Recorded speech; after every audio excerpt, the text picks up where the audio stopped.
Good afternoon, everyone. I'm going to call to order this regularly scheduled meeting of the Intergovernmental Relations Committee. I'm the committee's chair, Councilmember Johnson, and I'm joined today by a quorum of committee members, Councilmembers Warsame, Schrader, and our vice chair, Council Vice President Jenkins. We have on our agenda today 3 different discussion items. So we'll start off with our federal, state, and local legislative updates. Welcome. Good afternoon, Chair Johnson, committee members. My name is Allison Nessie, Government Relations Representative. Quick before we move into our items today, we wanted to do our regularly scheduled legislative update. At our last meeting, we talked about some of the appropriations processes at the federal level. We wanted to update you on what's been happening. Congress did not complete any action on appropriations before the end of the fiscal year of September 30th. A continuing resolution was passed by the House, Senate, and signed by the President, which funds the government through November, federal government to be clear, through November 21st. The House and Senate are continuing negotiations on full appropriations for the rest of fiscal year 2020. There is a lot going on at the federal level, so those negotiations are moving as quickly as they would in other years. A package of 4 appropriations bills has stalled, but there are 9 mini packages moving forward. And we bring this to your attention because a chance of a shutdown is higher than likely with the stalling of these negotiations. So, as far as a state update, the bonding tour journey continues. We will have our first tour on next Friday, November 1st, and that is with staff from the governor's office as well as the Minnesota Management and Budget Office. The House Capital Investment Committee will conduct their metro tour, including our projects, on November 12th.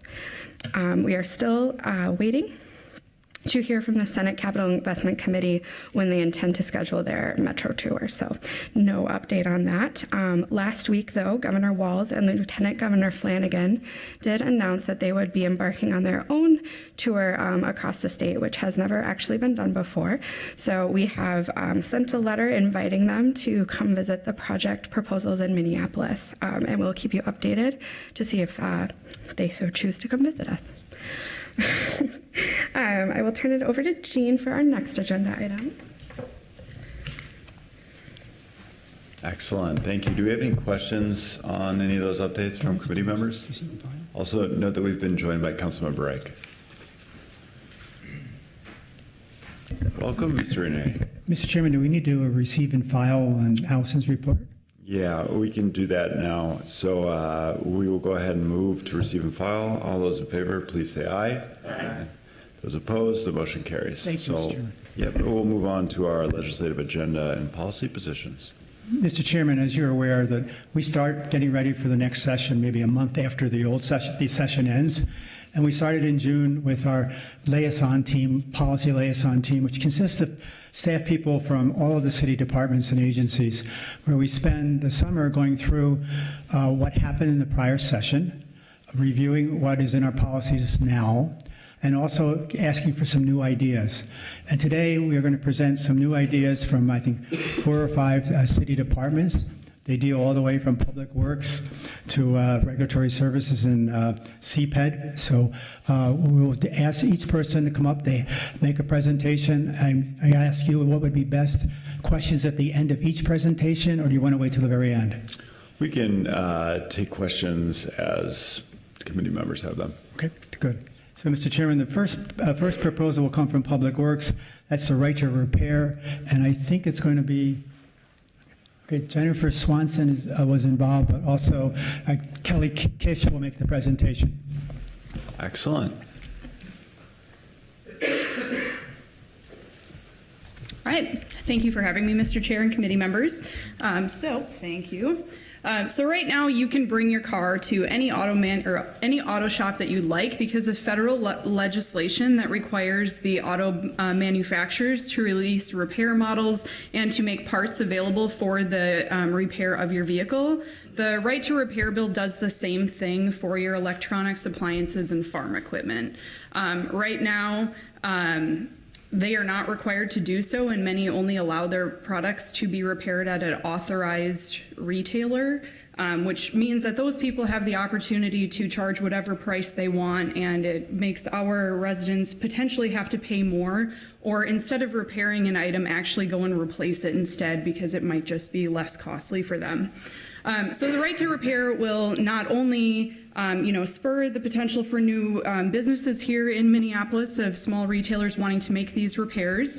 It will hopefully extend the life span of some of these products, reducing all of the greenhouse gas and environmental emissions related to producing new and disposing of other products. And hopefully it'll keep our costs lower for our residents to actually seek out those repair services. So last year, Right to Repair, or nationally it's also called the Digital Fair Repair Bill, it was introduced in over 20 states, all the way from the East Coast out to Hawaii, and it came the closest to passing here in Minnesota. So we are hoping, Public Works, that the city would like to add this to its legislative agenda to help push it forward at our state's level to make these services more available to people in the city. Partners for support include the county, many other cities, and of course lots of retailers or small businesses who may want to start providing repair services. And then the opposition is really just some manufacturers who don't want to release their manuals on how to fix their items because it may lose them some money in the future. So with that, I can take any questions. We have a question or comment from Councilmember Schrader. Yes. Yep. First and foremost, this is just great.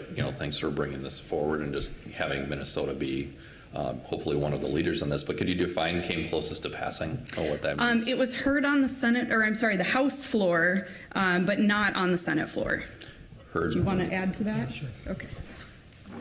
Mr. Chairman, Councilmember Schroeder, it was passed in two committees in the House, went to the House floor, but nothing happened on it. In the Senate, the bills were introduced but never heard in committee. Thank you. Council Vice Chair Jenkins. Thank you, Chair Johnson. I'm just curious, what's the rationale for Public Works bringing this proposal forward? Want me to take that? Vice President Jenkins, committee members, I think the rationale behind that is mostly the fact that we really aim to keep products in use as long as possible or promote for the reuse and repair of items so they don't become waste and they don't have to be managed as a waste item. Okay. Thank you. Thank you. Excellent. Thanks. To add, Mr. Chairman, Kelly's from recycling and solid waste, and this would help reduce adding into the waste stream. That was the whole goal. Because when it first came to us, we said, oh, really? But as we explained it, or thought about it, it would help with recycling. It makes perfect sense. Thank you. Thank you. Mr. Chairman, our next proposal is from our city assessor, Patrick Todd. Welcome. Thank you, Mr. Ranieri. Mr. Chair, committee members, my name is Patrick Todd. I'm the Minneapolis City Assessor. I'm here to ask for your support for a technical change to the Minnesota statute that would or that would make the local Board of Appeal and Equalization more efficient. So what I'm recommending is that we add language to Minnesota statute 274 sub 1C, which is to eliminate the requirement that every local board application must be read into the board minutes one at a time. This proposal will allow the Minneapolis Board of Appeal and Equalization to eliminate, that will allow the local Board of Appeal and Equalization to receive and file appeal applications the same way the County Board of Appeal and Equalization receives theirs and votes on the packet of applications one at a time. The reason why this is so difficult is that we do have 1,700. Last year we had 1,700 board applications. By the time we read them all in, we were on pushing 4 hours worth of time. And the local board did not appreciate that they couldn't look at the report, ask us questions, pull cases off that report, have us discuss them, and then as a packet, make a vote. Now, it's acceptable at the county level, but it's not acceptable at the local level, and the reason for that is because in the statute, it does specifically state that the county board can do that, but it doesn't state that the local board can, and the Department of Revenue's opinion is, because it doesn't specifically state that they have that right, that they don't have that right.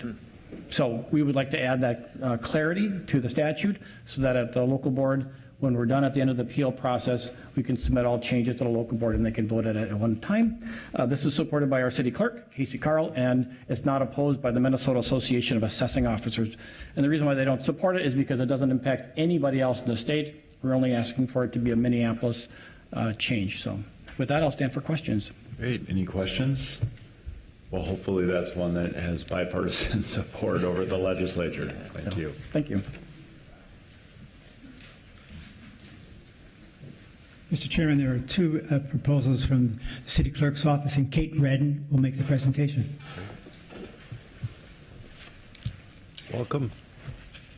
Good afternoon, Mr. Chair, committee members. My name is Kate Redden, and I work in the Elections and Voter Services Division of the City Clerk's Office, and I'm bringing forward our proposals today. I will point out we have a number of proposals, so please feel free to ask questions as I go, or if you'd like to wait until the end, that's fine as well. So we are essentially bringing proposals that fall under two umbrellas. First is early voting, and second is the charter amendment process. The City of Minneapolis has long advocated for measures to increase access to the ballot box for all eligible voters. And in the city's 2019 platform, we specifically advocated for flexibility and authority for cities to conduct alternative election-related initiatives, including but not limited to expanded vote by mail, early voting, vote centers, ranked choice voting, and uniform rules and regulations for ranked choice voting. The proposals we have today we see as expansions of these ideas, and we hope will improve voter service and access to the ballot box. And more importantly, we think that'll help increase our program efficiencies, which will save on cost and staff hours. These initiatives have all been supported by the League of Minnesota Cities and were part of their previous legislative platform, and we believe they'll advocate for them going forward. And finally, we recognize that 2020 is a presidential election cycle, which is not typically when election law changes are made. We think, however, that this is the best time to bring these proposals forward because you have two things happening. One, increased voter participation, and two, increased interest in elections, which means it'll be the best time to talk about these ideas and build momentum and build partnerships. The other proposal we have is regarding the charter amendment process, and specifically the citizen petitions. We expect these changes will increase clarity and understanding for all involved parties. They have also received support from the League of Minnesota Cities, and we have actually discussed these ideas with the Secretary of State's office, and they are in support of these measures. And finally, this proposal does have high importance for us because we expect to receive a few citizen petitions before the 2020 elections. So, in the state of Minnesota, voters have the ability to cast their ballots up to 46 days before Election Day under what is formally known as no-excuse absentee voting. In most other parts of the country, this is known as early voting because the ballots are cast before Election Day. We are bringing forward 4 modifications and expansions to this process, which are adoption of true early voting, clarification for early voting times and locations, ballot on demand, and modifying service hours prior to Election Day. Now, before I go into our first one, I'd like to provide a little context for what our voters currently experience under no-excuse absentee voting. Regardless of whether a voter is casting their ballot through mail or in person at Early Vote Center, the process starts with an AB application. Once that application is completed, election officials then work with the voter to verify if the registration is up to date. If it's not, they then complete an application. Once these forms are done, they then make their way to the election official, who works with the statewide voter registration system, or SVRS, to verify their information. Once that check is done, the voter then receives their ballot. Again, if they're in person at the Early Vote Center, they're physically handed the ballot, or if they're voting elsewhere, it's mailed to them. The ballot is then completed, and then it's sealed in a series of envelopes, starting with a ballot secrecy envelope, and then a signature envelope, which is then witnessed by the voter and a witness, and then a mail envelope is the ballot, if the ballot is being mailed back to us. Once the ballot makes its way back to us, we then do a voter information verification process, and then we put the ballot into storage for up to 39 days. Then we enter something called the direct balloting period, which begins 7 days before Election Day, and one of two things will happen. If the voter is in person at the Early Vote Center, they then have the ability to put their ballot directly into the tabulator rather than the series of envelopes. If the ballot has already come into us, we have a group of election officials known as the AB board, who then open up these envelopes, check the ballots for errors, and run them through the tabulator. What's important to note about this time, though, is that if there are any errors on the ballots that have already come in, election officials only have the next 7 days to work with the voter to get those errors corrected. And those could be stray marks, overvotes, issues like that. And it's not always easy to connect with the voter, especially in cases where the voter is out of state and out of country. Once all the ballots are run through the tabulator, what happens next is on election day, after the polls close, AB results and election day results are combined to give you the final results for the election. So, in summary, the current process is incredibly tedious. It's really frustrating and confusing for our voters. And to put it bluntly, there are a lot of hands that have to touch these ballots before they even get tabulated, which adds to our staff time and hours. We have a question or a comment from Vice Chair Jenkins. Thank you, Chair Johnson. Is it possible for residents to receive ballots any other way than requesting them by mail or showing up at the early voting center? For example, I just had a constituent mention to me the other day that they picked up a early voting ballot at the senior center, which I'm not sure why that would have occurred. Yeah. But they were adamant and they didn't know where to send it back to. Mm-hmm. Chair, Vice President Jenkins, committee members, there are other options that fall under the vote by mail and in-person model. One of them is our healthcare facilities model. So election officials will actually travel to our healthcare facilities and deliver ballots to residents that live in these facilities. Minneapolis has 19. There's also a process known as agent delivery, where if you are unable to make it to the polls on election day, typically for medical reasons, you can designate someone that you know or a family member to actually get that ballot from the election office, deliver it to you, and then deliver it back. So I'm assuming it was one of those two options that they were talking about. So you couldn't pick it up at like a senior center or something, someplace like that? Not in Minneapolis. That's not a model that we have right now. Okay. So I'm assuming that the voter might have been a little confused about where the ballot came from. Thanks for that clarity. I appreciate it. Yeah, not a problem. And we have a question or comment from Councilmember Schrader. Just want a couple quick questions. Just, is this going to be a statewide, or is this going to just apply to Minneapolis? Okay. Councilmember Schrader, Chair, committee members, we would be recommending this be done statewide, as this would be something that could benefit all cities and counties. Yep, fantastic. And as that coalition, kind of know that has been around for a long time, even since the adoption of the no excuse absentee voting. So is this, what is kind of the likelihood or predicting of how far this bill would get this year? Councilmember Schrader, Chair, committee members, like I said, because 2020 is a presidential election cycle, we're not expecting much activity. Really, our best hope for next year is to further build the coalition and build momentum when interest in elections is highest. Great, thanks.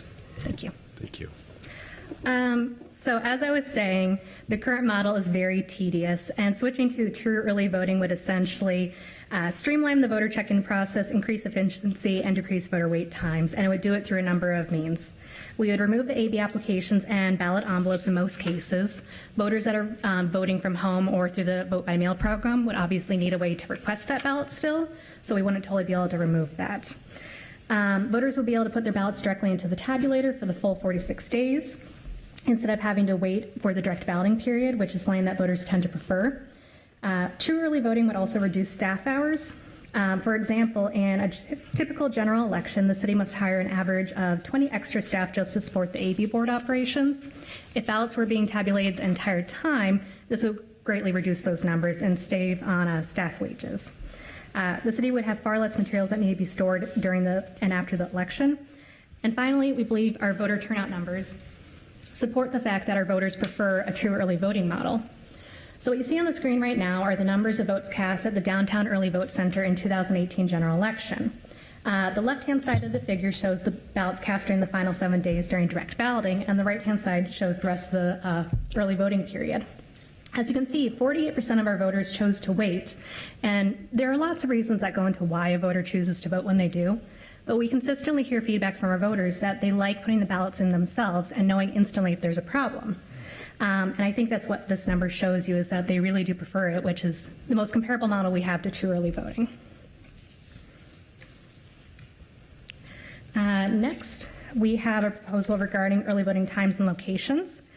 In recent years, we have seen trends among cities and counties to really engage new voters, increase turnout among historically disenfranchised voting populations. One of the most successful techniques that we've seen here in the Twin Cities Metro is the opening of additional early voting locations for various lengths of time. And in Minneapolis, this has been done through 4 early vote centers in the 2016 election and the 2018 election. In 2016, these sites were open for the full 46-day voting period, and in 2018, we had 1 site open for 46 days and the others open for 7. Recently, Ramsey County and St. Louis Park have also pursued these models and most recently piloted one-day pop-up sites to target low voter turnout areas like homeless shelters and universities and apartment complexes. As you can see with the data on the screen, the options are very popular among our voters. In 2014, the figure on the left, you'll see that in-person early voting accounted for 20% of all votes cast before Election Day, or just 2% of all votes for that election cycle. By the time the 2018 election rolls around, the figure on the right, there are 2 changes that happen. First, we adopt as a state no excuse absentee voting, which means voters no longer have to specify why they want to vote early. The second thing is the city has opened up 3 additional early voting sites. And you can see between 2014 and 2018, there's a dramatic increase in in-person early votes. In the 2018 election, in-person voting accounted for 59% of all early votes cast, or 12% of all votes cast for the election. Essentially, all these options that I have mentioned have had to go through lengthy processes before they've been implemented, where we get prior approval from city and county attorneys and the Secretary of State's office to make sure that their interpretation of election law allows these options. What's important to note, though, is that not everyone holds these same interpretations of the law. There are some that believe that early voting can only happen if a location is open for the full 46-day early voting period. And they also believe that it can only happen in the city or county's primary operation location, which is often a city hall building. Such an interpretation greatly restricts our ability to adapt our procedures for our voters' needs and puts huge financial burdens on a city or county. In Minneapolis' current model, opening a 46-day early voting site for a low turnout election will cost around $200,000 to $300,000 for supplies, staff hours, building leases, and equipment. By comparison, a 7-day site for a low turnout election would only be $100,000 to $200,000. It is also important to note that our choice of an early voting location dramatically increases when we are asking for a smaller lease length, which is important for more popular locations like community centers and universities. We are therefore recommending that clarification be added to election law about when and where early voting can happen. This will ensure that these other interpretations of the law don't prevent cities and counties from modifying their services to actually meet the needs of their voters and continue trying new options to increase turnout among disenfranchised populations. Adding this clarification would also ensure that all security measures that we expect on Election Day are also adhered to in the early voting locations. In Minneapolis' case, if we are successful with this, we hope that we can continue to build off of our early vote center model and eventually open one-day pop-up sites. Our next proposal is something known as ballot on demand. Minnesota election law states that you must produce all ballots for an election at least 46 days before Election Day.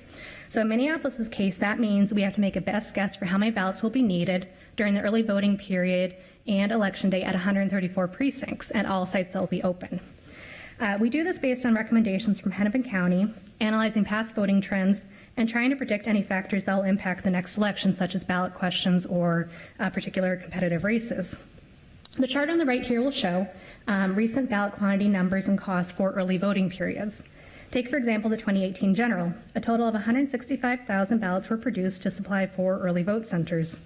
We spent around $5,400 to acquire them. In the end, 52,313 ballots were cast.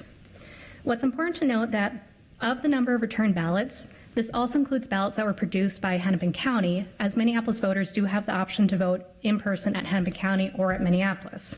While this is a great voter service, it does pose a problem for the city in that we have no way of predicting where a voter will go to cast their ballot. We have to operate then under the assumption that every voter will come to our location. Under this current model, Minneapolis must also ensure safe storage for these blank ballots for over 46 days, ensure that there are no inventory shortages, and voters don't receive the wrong ballot. We recognize that election officials always try their best to provide great service, but we are human. So when you're pulling one ballot from a stack of potentially 165,000 ballots, errors can happen and you can get the wrong ballot. We are therefore recommending that a modification of election law be done to allow election officials to instead produce ballots as needed. If this is successful, this would allow Minneapolis to acquire something known as a ballot on demand machine, like the model produced by ES&S on the screen. This machine would have the ability to generate quickly the exact paper ballot a voter needs, regardless of which precinct they are coming from, and greatly reduce the risk of human error. This would also help Minneapolis greatly reduce costs by only producing the exact number of ballots needed. We would also have reduced paper inventory that would need to be secured, instead just having this device and an emergency supply of ballots, as is normal for our emergency procedures. For anyone who has done tours of an early voting locations, you know this would save a lot of space, which we would greatly appreciate. Before I move on to our final early voting related proposal, I would like to emphasize one additional point. This proposal in no way moves Minneapolis or the state away from paper-based elections. We are very much still in favor of that. We're just switching to an idea of producing it as we need rather than in advance. Finally, our last early voting proposal is regarding the service hours prior to Election Day. Election law currently dictates particular times that in-person early voting must be offered, which includes the day before the election, which means we must be open until 5 p.m. and serve every voter in line. That means if there are over 200 voters in line at 5 p.m. the day before the election, they have to be served. Once every voter has been served, election officials then begin our reconciliation process in order to meet the Hennepin County 7 p.m. deadline of producing multiple reports on our AB turnout. The most important of these is the full and accurate list of everyone who has voted during the early voting period. If there are no problems, the county then takes this list to upload onto the electronic roster book to let judges know on election day who has already voted and prevent double voting. After this process is done, Minneapolis then has to complete its own back work, which can often take a few hours and is crucial to make sure that we're ready for absentee operations on election day. This process can go until 9 and 10 p.m., and we often are returning by 5 a.m., so we're ready for when the election judges head out at 6 a.m. We are essentially then recommending moving back the in-person voting deadline to no earlier than 2 p.m. to allow election officials more time to actually complete the legally required work and ensure less errors before polls open on election day. Under the current model, election officials are rushing to meet deadlines while also trying to serve in-person voters, which puts incredible strain on our operations. The final thing that I will say about this is that currently Minneapolis offers extended in-person service hours prior to each election in the final 2-week early voting period. We essentially are offering what is more than legally required. Typically before a general election, we offer a minimum of 50 additional service hours for voters to take advantage of. Therefore, we believe that this change would not dramatically impact a voter's service. They would still have these other extended hours to cast their ballot. Before I move on to our charter amendment proposal, are there any questions regarding the early voting? Not seeing any. Thank you for that information. Our final proposal today is regarding the charter amendment process. Under state law, there are currently a variety of methods to amend a state charter, which includes citizen petitions. As Minneapolis expects to receive a few citizen petitions in advance of the 2020 election, we are recommending the following clarifications be added to modernize this process and ensure all involved parties have a clear understanding of the requirements. First, we'd like to add language that clarifies what a registered voter is, and that would be that they must be an eligible voter in the district where the petition is being circulated at the time the petition is being verified. That last part is often what is not understood. So what currently happens is petitions come in with signatures from residents who have moved or changed their name during that time between them signing the petition and us receiving it. What happens then is those signatures don't qualify, and the petitioner is often confused why these signatures no longer count. Second, we'd like to ensure that petitioners have access to the public information list used to verify registered voters, and that the examination log is available upon request by any registered voter. This change, we believe, would add more transparency to this process. And finally, modifying formatting requirements listed in Minnesota rules. So on the screen, you'll see a comparable petition format, which is used in the candidate filing process. This petition and the citizen petition for charter amendments requires that they be printed on 8.5 by 14 size paper. The font must be up to a specified size, and there must be a variety of information displayed for legal reasons, explaining what the petition is for. For anyone who has circulated a petition like this before knows it is not easy to meet these requirements, and it's not always clear when you're starting the process. And even when you read the rules, it's still not clear. So we are essentially hoping to change this so from the very beginning, petitioners know what they need to do and make the process a little easier for printing. That concludes my presentation. If there are any more questions, I'd be happy to take them. Excellent, thank you. Not seeing any questions or comments. Council Vice Chair Jenkins. Thank you, Chair Johnson. What are the modifications that are being proposed? Yeah, we'd be open to conversations. It's really just recognizing that this current requirement does not work, so we need to pursue other options. This would be something we'd want to talk about with colleagues in the industry. Thank you. Thank you. Mr. Chairman, now we have some presentations from CPED dealing with various issues, one being a tax issue, then a construction procurement issue, and then a housing issue. And Jane DeSenza will start off with the first two proposals, followed by Katie Topinka. Great. Welcome. Chair Johnson, members of the committee, my name is Jane DeSenza. I'm from the Finance and Property Services Department, and I have two proposals for your consideration. The first is the Construction Manager at Risk procurement model. This is a procurement model that's currently in use by state agencies, and it would allow the city to negotiate upfront with a construction manager to set a guaranteed maximum price. And the risk for the construction manager is that any overages over that guaranteed maximum price would be their responsibility. So the obvious benefit for the city is that we would have a strong sense from the get-go of the price of the project and how long it would take. A further benefit, though, is that it removes some of the day-to-day management burden from city staff. As we know from the Public Service Center, we can have dozens of subcontractors, and the construction manager at risk model allows the construction manager to take over the day-to-day sequencing and negotiation between those subcontractors. And it's important to note, I think, that despite this new model would still allow for the city to advance its racial and economic equity hiring goals with these sorts of large projects. The city could use its negotiation period to set specific hiring goals in that department. And it's notable that during the Target Center renovation, this is exactly what we did. The city got special dispensation from the state in the 2013 session to use the construction manager at risk model.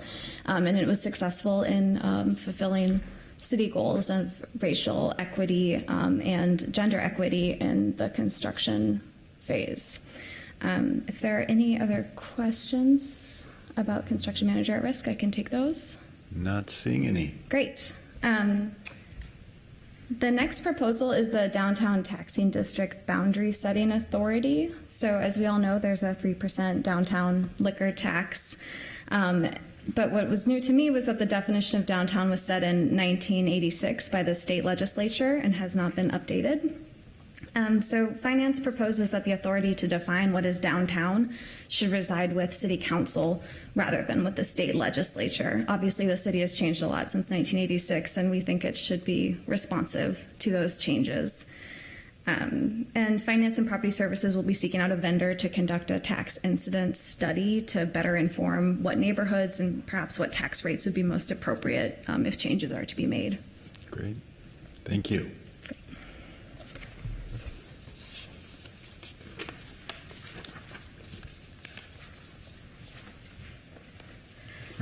Good afternoon, Chair Johnson and committee members. I'm Katie Topinka with the CPED Housing Division, and I am bringing forward a proposal on behalf of both CPED and Regulatory Services, and it's also supported by the City Attorney's Office, and we're referring to it as a Troubled Building Initiative. And what this proposal does, it provides another tool for dealing with distressed multifamily properties, and it's really narrowly focused to buildings that are under a tenant remedies action. Tenant remedies actions are actions that can be brought forward by either an individual tenant or a housing related neighborhood organization or a city or governing body that has code enforcement responsibility.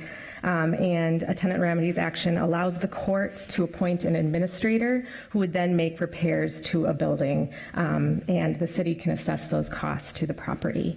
And so this proposal would create a change to the statute that governs tenant remedies actions, and it would allow the receiver to finance repairs to a property and would give that financing a priority lien over other financing that's already, or other liens that are already on the building.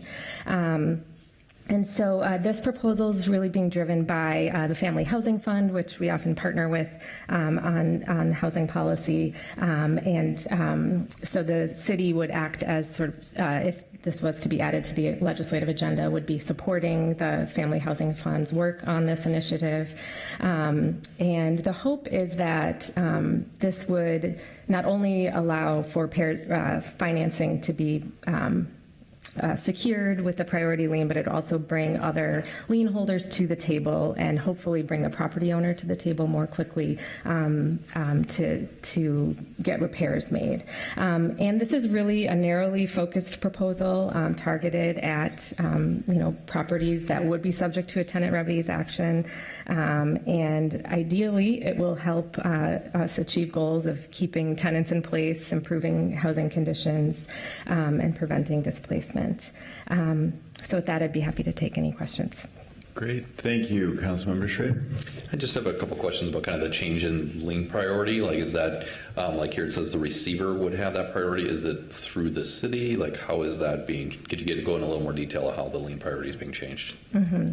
The Councilmember Schrader, as I understand it, so the court appoints a receiver under a tenant remedies action, and then the receiver would be able to secure financing, and the change in the statute would just designate that if a receiver secures financing, it would have lien priority over other liens. And I don't know, yeah, okay.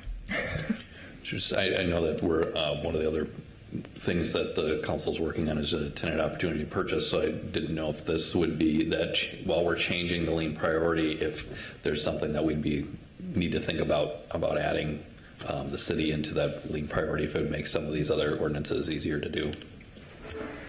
I'm not sure.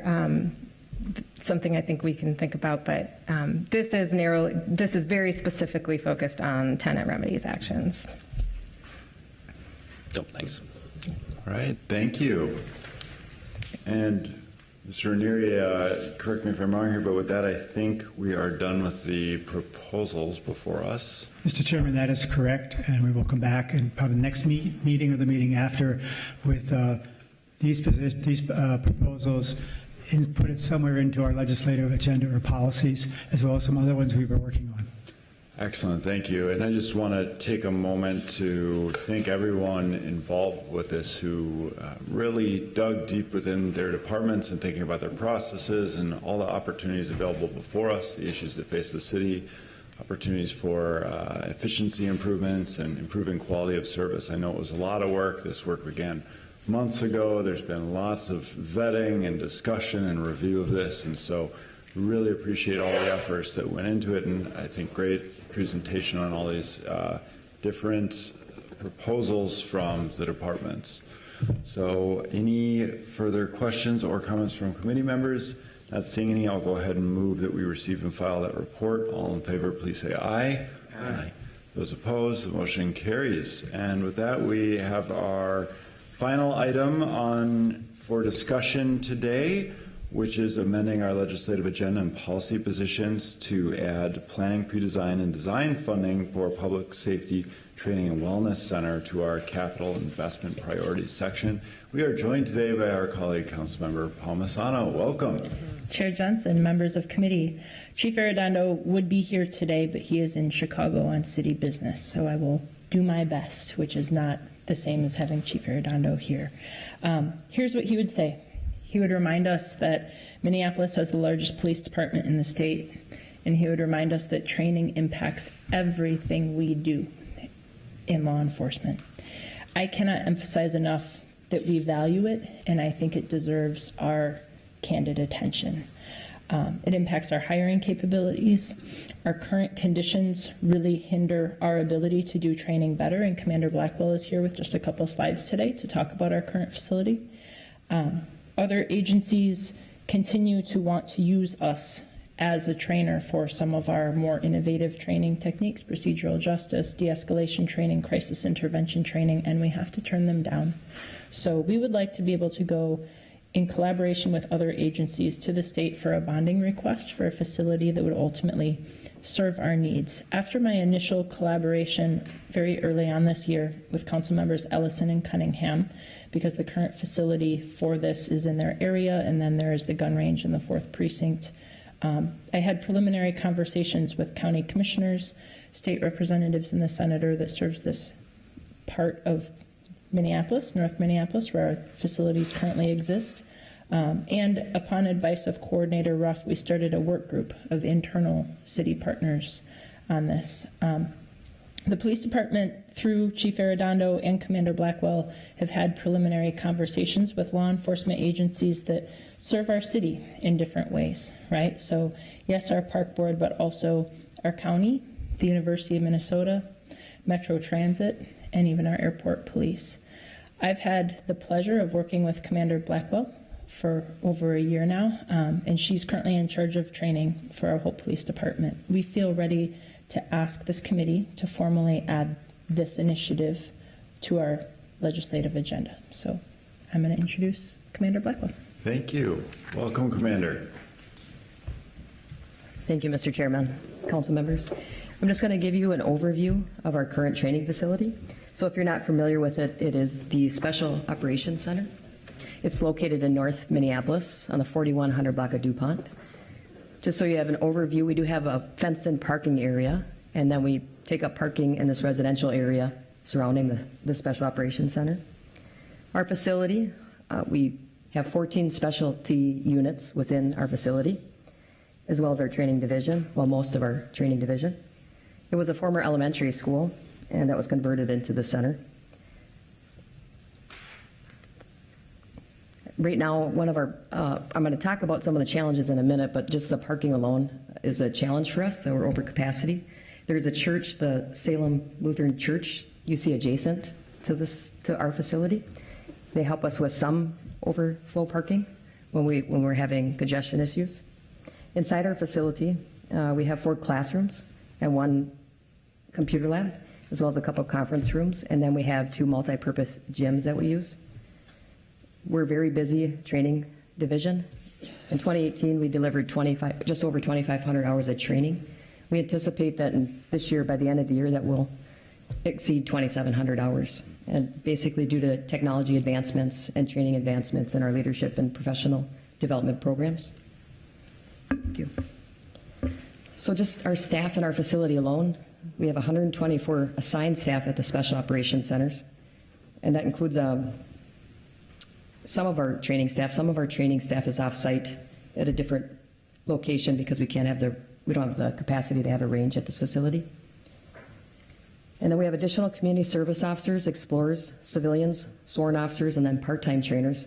On any given day, we have more than 290 officers or sworn or civilians at our facility. And this doesn't include the upwards of 80 to 100 kids associated with the police athletic program that is also out of our facility. We train over 1,400 civilians and sworn from the Minneapolis Police Department and the Minneapolis Park Police, as well as just in the past 2 years, we've hosted or put on training for over 55 agencies outside our city.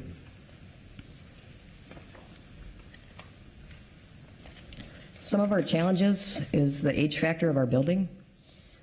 There's a rising maintenance cost. We're constantly repairing things. We have an old HVAC system and poor air quality there. The drinking water is contaminated due to the piping, so we bring in our own water. The mold and water damage issues, we have consistent issues with leaky roofs and water damaging our ceiling and our equipment.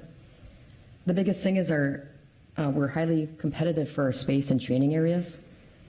In the past 2 years, we had to go off-site for training due to no space or not large enough space.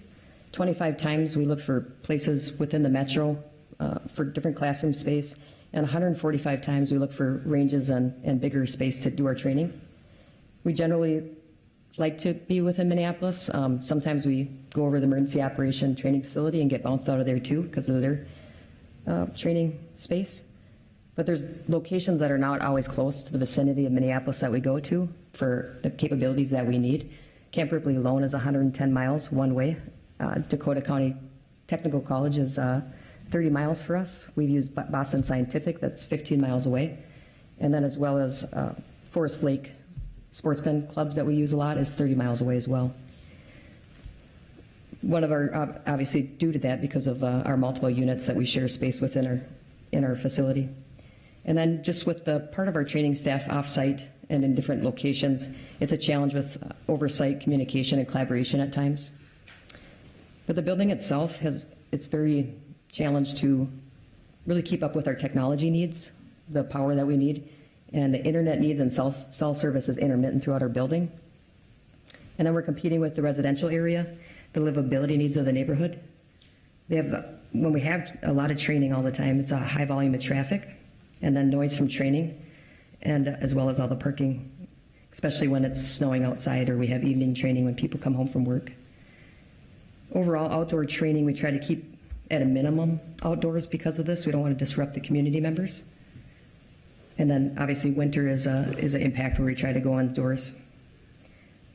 And then one of the biggest issues or challenges I should say we have, is our current facility doesn't allow for the realism of reality-based scenario training.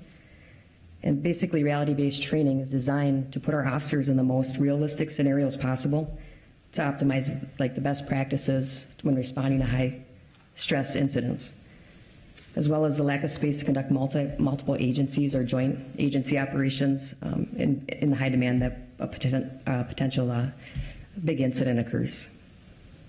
That is all I have. If you have any questions. Do we have any questions or comments from committee members?